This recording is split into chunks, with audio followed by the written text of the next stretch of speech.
Hi, I'm Mike, and as you can probably guess, this is not an actual copy of Avaricious Dragon.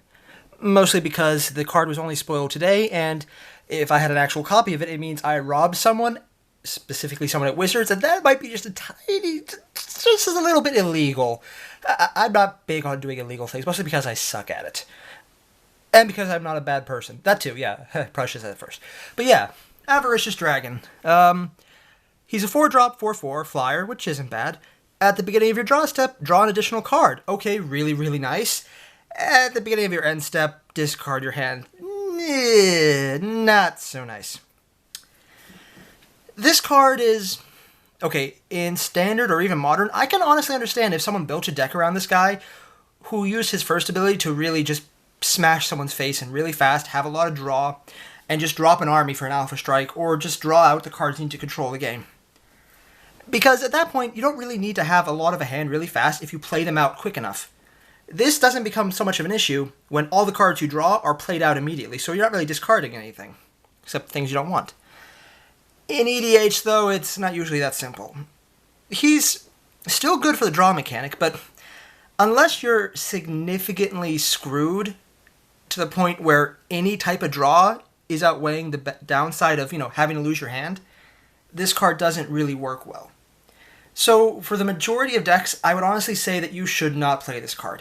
He's good, he's a mythic, he hits good for his cost, he's a flyer, and there's a lot of good sides to him, and the draw is nice for 4. But it's just not worth it because you have to get rid of your hand. Unless you have two things going, one of two things. The first one, and probably easiest, is Goblin Welder. Mostly because with this guy, and I'm just going to put him right here. Wow, this is terribly off-center. That's close enough. With this guy, whenever you discard your hand, it becomes an asset, because you just take an artifact you have on the field and swap it for one that you have in the graveyard. And you're probably going to have a lot of the graveyard, because this guy's going to drop anything in your hand. Now, that said, there are much better ways to go about this. The current red Planeswalker that came out from the Commander set, he is a better choice, because he puts in what you need, and you get out only what you need, and you don't even need the Welder then. It's one card to combine for these two.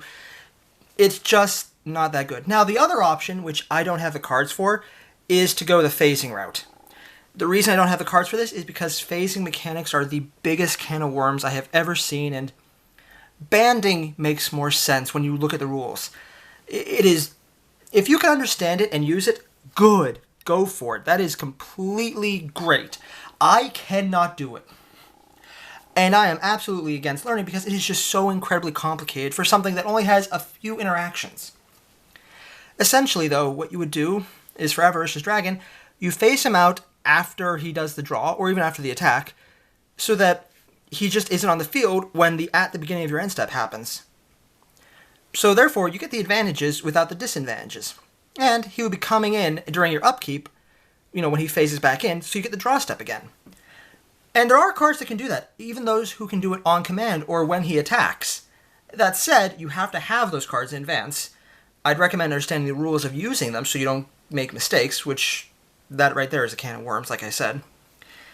And it's just really not worth it when, for the same advantage, you could probably just put down, say, for the same mana cost, a Font of Mythos. Yeah, Font of Mythos gives 2 extra cards to everyone, but at the same time, that also might just get a little less aggro on you, where this guy, if you're using him well, is probably going to either be killed or draw you aggro, because you drawing cards without giving anyone else the advantage puts a target on your head.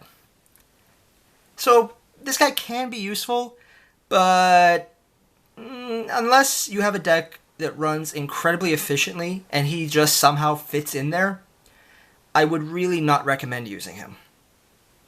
That said, I won't be surprised when someone finds a way to really make him useful in Standard or Modern. But, for EDH, probably not worth the headache of casting him.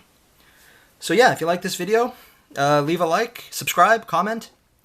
If there's any cards that just got spoiled that I missed, please give me a heads up. I don't always see what comes out during the day. I usually search a few times, and, well, I guess this is the new spoiler season for Magic the Gathering Origins.